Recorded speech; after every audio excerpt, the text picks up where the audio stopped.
I just tested it, and you shouldn't be able to hear my dishwasher. If you can, I'm sorry. Hopefully it'll be done soon.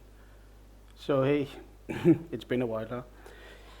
That's because I moved from Malta, where I lived and worked for 5 years, back to Denmark, where I'm originally from. And I played a game called Breathedge, or Breathedge? Breathedge, I'm probably gonna mess it up a few times. Breathedge, there we go, messing it up. Breathedge is a game best experienced cold, with very little knowledge going on. Or at least that would be ideal. So, I don't know if you wanna turn off the video now and just go play Breathedge. Breathedge makes me realize, I'm going a little bit, that I'm playing video games on like a 5 to 8 years delay. It's kind of funny, just because I feel like I get a lot of my money's worth, and don't really have a craving for games as they release, because a new game is, or a good game is good forever. But that was a side quest.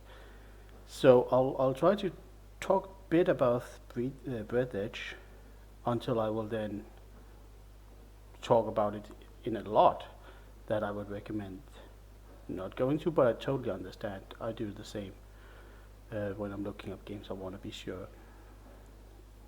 And I had quite a bit of an experience with Breathedge, so there's a lot to talk about. Breathedge is a survival game. It's a survival game in space with a story and a lot of humor, and it took me about 31 hours to complete. It is by no means perfect or a smooth experience, hence the length of this video. I think the bare minimum that I can do to sell you the game with it is to ideally, sorry about that, I got a little bit of a brain fart. So ideally, let's say around here, this is where you stop the video and play the game, or at least wishlist it. It goes on deep sales fairly regularly. So enjoy, and thank you for stopping by today. If you need a little more, I get you. I said I do this myself. I sometimes sacrifice my own surprise or ability to be surprised in sacrifice it for certainty. So I'll tell you a little more, and I'll try to. You need to know a little more, and I will try to oblige. But we hit a bit of a snag. See, I can barely compare Breathedge to his peers without ruining the game. Kind of like, so if I tell you that Breathedge is Subnautica in space, you will likely get a clear idea of what you're going to do, but unfortunately also what to expect. And Subnautica is indeed the elephant in the room when it comes to Breathedge, because Subnautica is more polished and, in my opinion, a better game experience. And I can't help to compare Breathedge slightly unfavorable to Subnautica. If you haven't played Subnautica, I highly recommend it. I thought it was great. The sequel, Subnautica Below Zero, that's great too. But yeah, Breathedge. Let me talk about Breathedge with many references and comparisons to Subnautica. So let me begin. So space is not a unique setting, but Breathedge has a unique style, and I like the style a lot. The game has a lot of humor, tons of references, tons of memes. Some of it's hit and miss, and some of it's a bit gamery, but I liked it. They even had like the humor. They even had like a bit of a warning in the beginning saying, "Oh, if you're offended about it, we're sorry. This is just the type of humor that we're dealing with. Some of the humor is not only in say the dialogue or in the text, but very much in the game, in the gameplay and the missions. For instance, one of the first things you need to do is create a completely useless item, but it's a quest item, so you have to make it anyways. And the game is aware of that, and it draws attention to that. So your mileage might vary with these type of humor. Like you build a useless thing, and it's called a useless thing, and the game tells you, hey, you built a useless thing. Now you can move on to the rest. So prepare for a lot of that. Another example is like I had to open 200 boxes, let's say, but after I opened 3, the game stopped and just were like, oh, this is too gamey. But then there was other cases or examples where I was like, you could have also done this as well, because with the 200 boxes, it's kind of making fun of other games, being like, oh, wouldn't it suck if you had to do this? But then I had to load a rocket with 10 difficult to make things. So you're doing the thing you mocked, doing the thing you made fun of. We actually start as a flashback, or you're telling the story as a flashback. So when you die, the game does the whole Prince of Persia things, like, oh, that didn't happen. Like, tell what really happened, because of course you didn't die, you're here. And you are seemingly the sole survivor of a big spaceship crash far from home, so you'll need to repair some equipment to get home and move on. There's a lot of secondary storytelling, or what you want to call world building, done with environmental storytelling. And I think Breathedge might just be my new golden standard when it comes to environmental storytelling.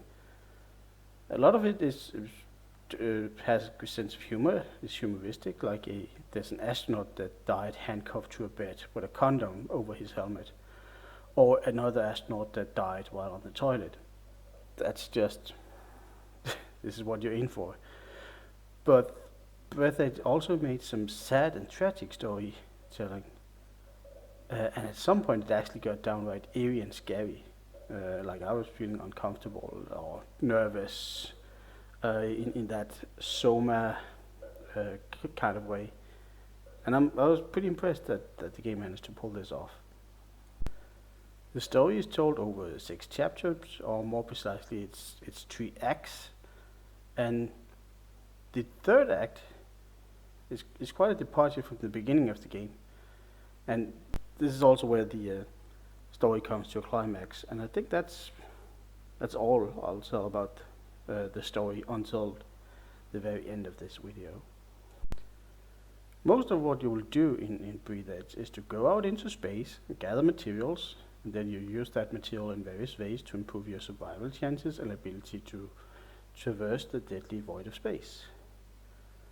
Unfortunately, Breathedge is a exercise in frustration management. A lot of it was for my part. The primary gameplay loop, I feel, is broken. The primary gameplay loop in Breathedge is to go out, get materials, and go back. And then the next loop, which is a little bit bigger, is to craft items so you can get more and different materials. But this process is not without hiccups. There is way too little storage, and really no meaningful way to increase it. So the floor of my quest spaceship, where you start, was filled with the materials I had been collecting, because you don't want to not collect everything in these types of games. That's part of the fun. And there's no way to recycle the things that I have built, or to trash it. So everything just had to go on a big pile in the floor. So if you build something, it's going to be there forever until you use it for something else. Part of what made the primary gameplay loop that I talked about really frustrating is that tools break down. You need tools to in Subnautica you swim out and can break some rocks. In Breathedge, you going out into space and you break some big spheres of different materials. And you need tools. There are smaller materials that you can pick up without tools, but if you come across a big material sphere, you need a tool. And as I said, these tools break down. These tools break down fast. These tools break down ridiculously fast. Like a scanner breaks, a camera breaks, get worn out. A pair of scissors break. A drill breaks. A pair of tongs. They used to pick up glass, because if you touch the glass directly, you take damage. A pair of tongs break, and I need the tongs to get glass, as I said. And so, what is this? Breathedge make the, I think, very fundamental big mistake that you shouldn't do in these type of games, where there's a tools. No, that was poorly English. Sorry. But there is a tool that require the resource, the tool harvest, to be built. So you can end up in a bad situation if you're not on top of having replacement tools to harvest this resource. Because if you don't, you're gonna have to think creative. A magnetic key, a key card, get worn out as well. A key card. So, since tools break, you will often need multiple tools on you when you venture out, and your inventory is quite limited to begin with. Materials comes in small single unit spheres, as I said, that you can pick up without problems, but there are also larger spheres that breaks into multiple of the smaller spheres. So it's not enough just to break it, you also have to then pick up the smaller sphere. And you have to break the big sphere, and to do that, you need a tool, and a tool that breaks. A tool that breaks so fast, and a sphere that takes way too many hits is just a recipe for frustration. To start with, you pick up metal. I have no idea what sort of metal. I'm pretty sure I broke a asteroid at some point, and I think asteroids are supposed to give like random drops, but it gave me nothing. And in a game where it takes me resources, as if my tool takes damage to break the asteroid, and it gives me absolutely nothing, I feel like that's downright unacceptable. There's also way too many resources that are way too rare. I'm actually not sure any resources respawn, but there's certainly a lot of them that don't. And I feel like that's also a big mistake in these types of games. Like, no resources should not respawn as I mean, part of the primary gameplay loop. You go out and you get resources. This is what players will be doing the most. This should feel great. This should be fun or rewarding. This is kind of like how these games are played, I feel comfortable saying. You lay down some big plans, you go on resource runs, you forget your original plan, you come up with a new plan, or you go on another resource run. Or you just in general go out and get resources. That's what I did a lot in Subnautica. That's what I was looking forward to do a lot here in Breathedge. In Breathedge, it never felt fun to just go out and get stuff.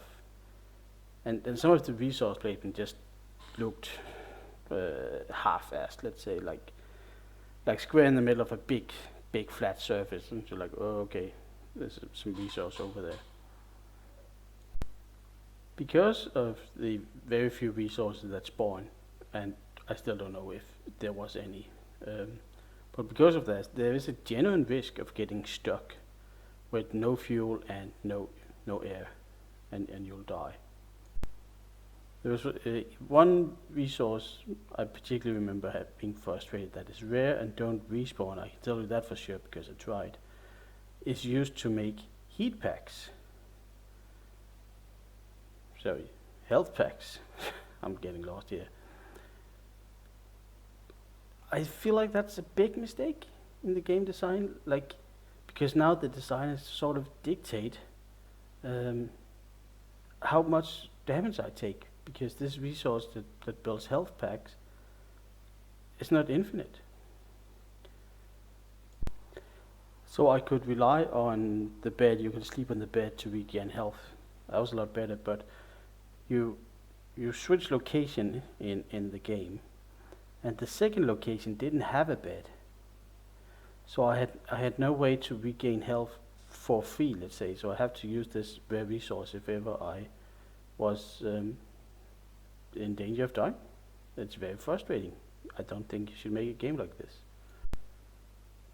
And other rare resources, no, actually the same rare resource is also used to make air container, which kind of like can boost how long you can be outside. It can help you from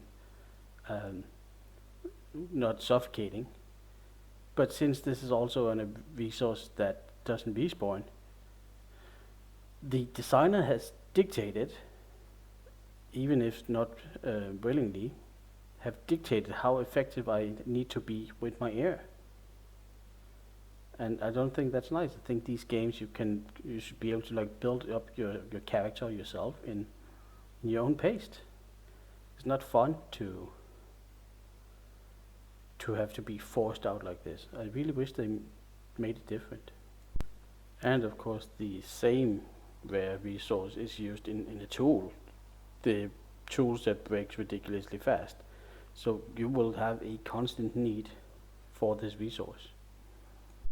In the game you can make something called an air balloon that holds like 500 units of air, and in the beginning I could take in 200, and then these air balloons need to be refilled, so they are barely worth it.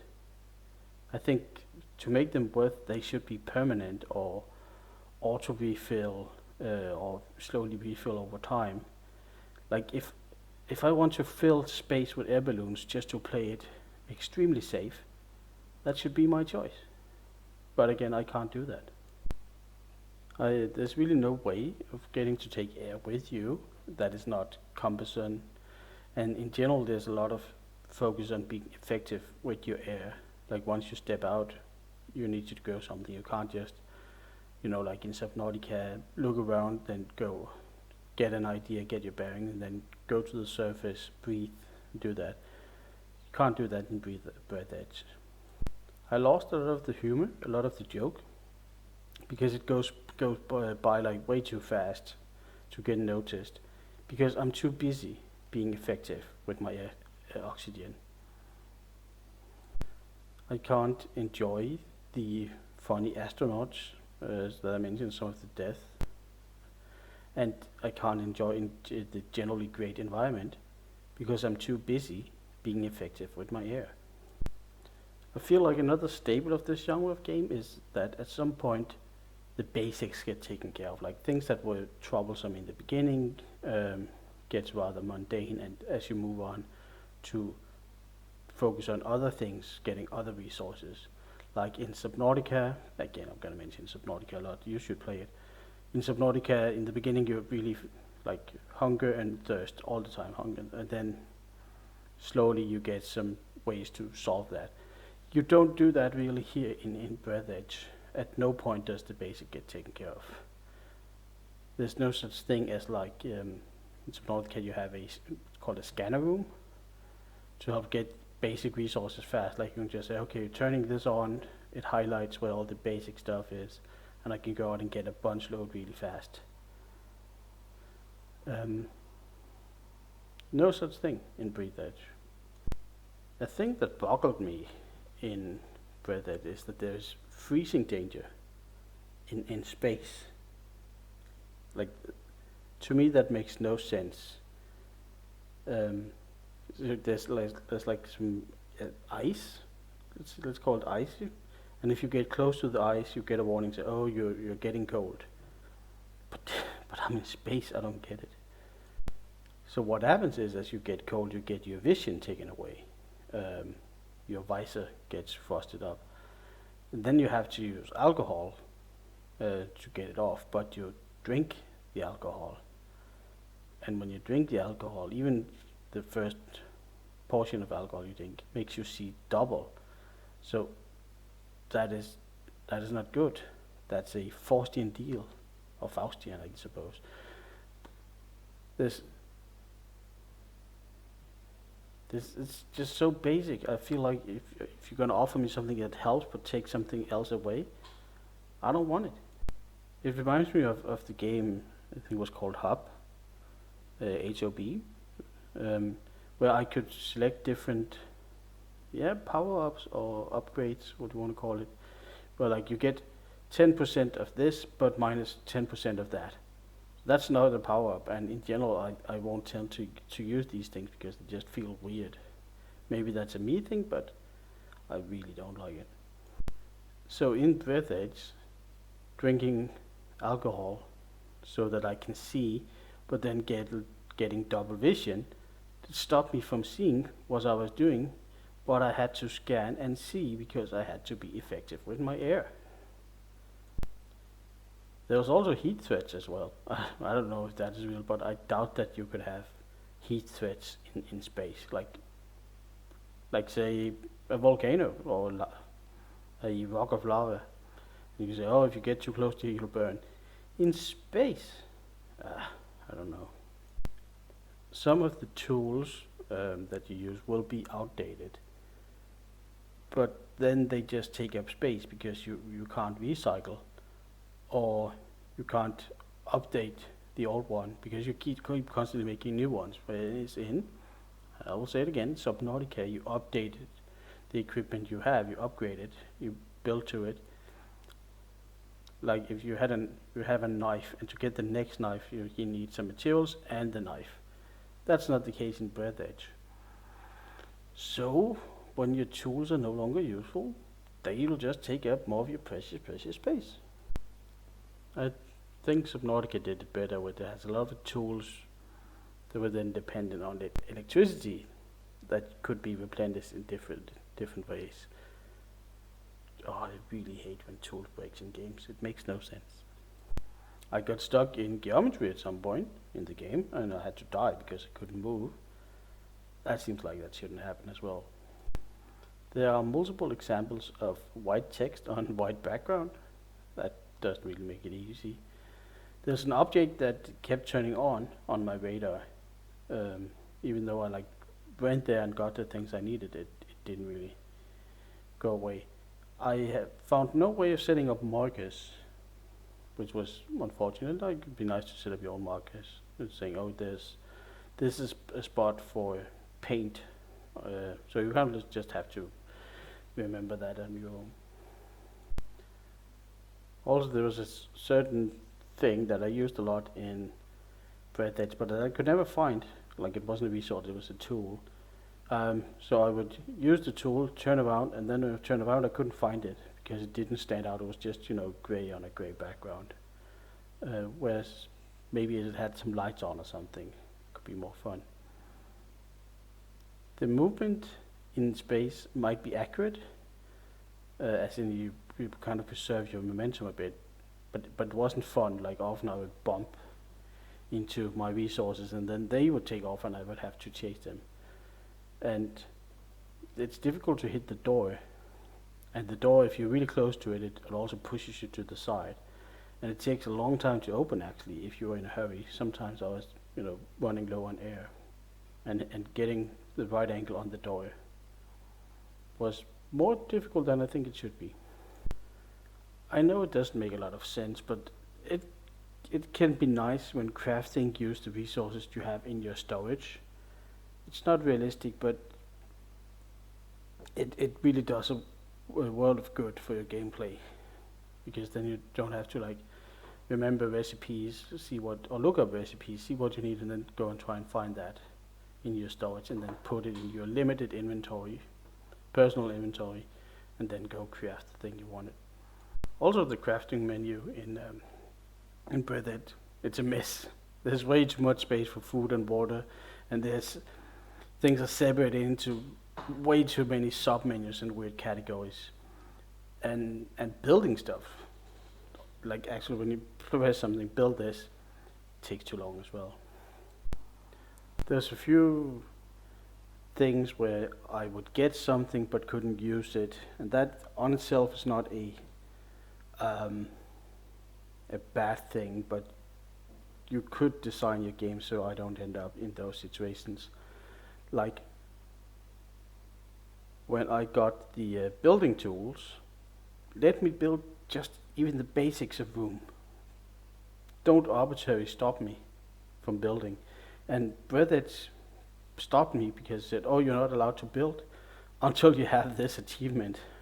Like, wow, what a meta sort of challenge was that. Of course, it's not a difficult achievement. It was an achievement related to my progress in the story. But I just feel like, no, that's a horrible way of doing it. When I get the building tool, I get excited and say, yes, I can build a base, something can happen. Maybe I can be better at something, I can be more proficient. I just get a big, no, not yet. Also, is it funny if you point out that you're not funny? I'm not sure if you get what I'm talking about, but there's a lot of those situations in Breathedge where it's like, wow, this really sucks. Yeah, but it doesn't become less sucky that you pointed it out. Like there's a helmet in Breathedge that you can build with paint. It requires paint, and so it adds to your radiation protection. But it takes away all vision because you use the paint to just paint over your visor. I haven't built it, and I never did because it requires paint, and I hadn't seen paint in a long time when I ran into it. And I think the helmet is real. Like you can waste resources, build this helmet, put it on, and everything's black, and you'll be like, "Oh, that's funny. I painted over the visor." That's not funny to me at all. Not when paint and other resources are so scarce.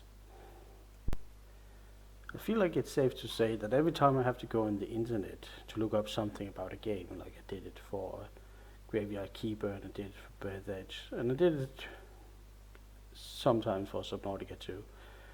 I think it's safe to say that every time you go on the internet and look up things for a game, the game has failed somewhat, and something should have been designed better.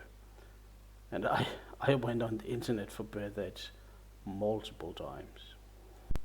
At some point there was an area that I could not go to because there was like freezing danger. So I'm waiting for a solution, saying, okay, I need something to neutralize the freezing danger.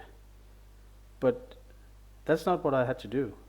I had to tank the freezing danger and just go through the zone to progress. I feel like that's also not a thing you should do in these games. Like they're saying, oh, you just have to take a hit, you just have to take damage. No, I didn't like that. I made a flashlight because I thought you might as well make a flashlight early so you don't hang out somewhere and suddenly have to use it. And I don't think I ever used the flashlight. Yeah, like guess what? The sun doesn't set in space. So, and I didn't go into any deep tunnels or anything, so I never used the flashlight. There is a ton of fun souvenirs and posters and different things to collect. That again, where we come to with the memes and the reference and stuff. But there was really no way to put them, so they just go on the floor like everything else. I think that's a shame. And despite being in space, the world is kind of flat. And a lot of models also clearly have a pretty side that you're supposed to look for. Like I feel like the world in both Subnauticas were more three-dimensional with, up and down. Where you could Breathedge is quite flat on the same level. I thought that was a bit weird.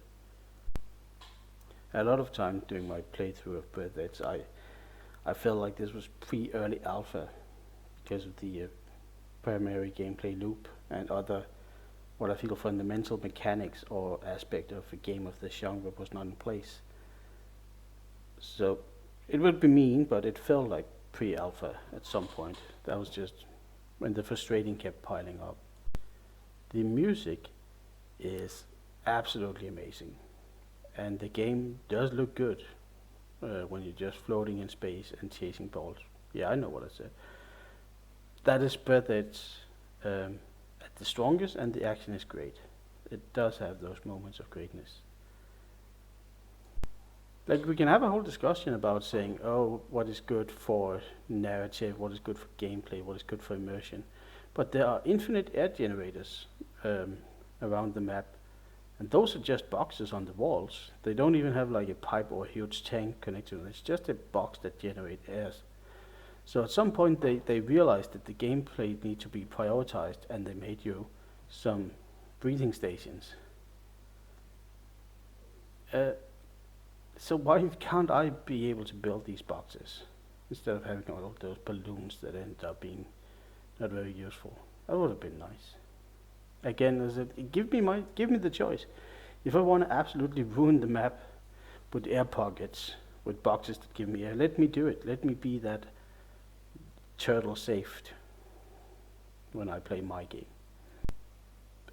Like, if you open up your inventory, you still use air, so be mindful of that. I know it's realistic, but it kind of sucks.